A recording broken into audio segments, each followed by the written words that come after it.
So one thing I failed to talk about in my last video on taking advantage of injuries in the NFL is how exactly do you know how much the market moved based on an injury? Well, that's going to take some work again. This doesn't come easy. It's going to take some work on your part where you're going to have to look ahead at all of the lines.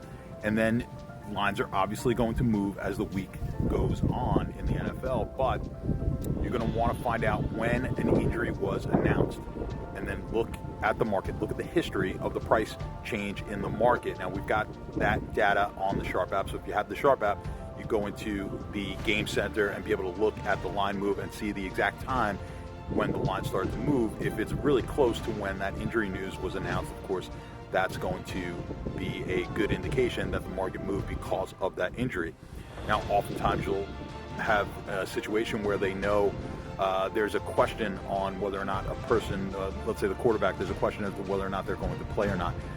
You're going to want to be looking at the lines and say, well, is this a line that is taking into account him not playing, or is this a line that is factoring in him actually playing?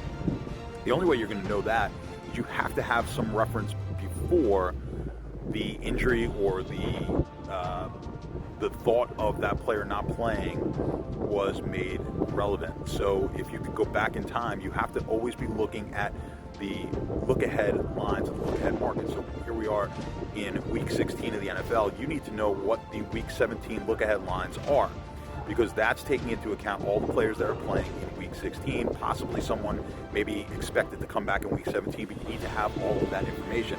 Now, if something happens in Week 16, you go back to that look-ahead market, and we've got this info on the Sharp app.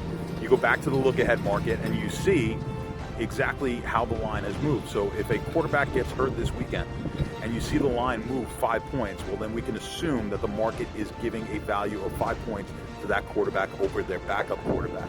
And then you have to make the determination, is 5 too many, is 5 too little, or is 5 just right, and then bet accordingly. So that is one way that you need to be looking at the market. You need to be looking forward at the market before any injury happens, and then after the injury, compare it to where the price is now.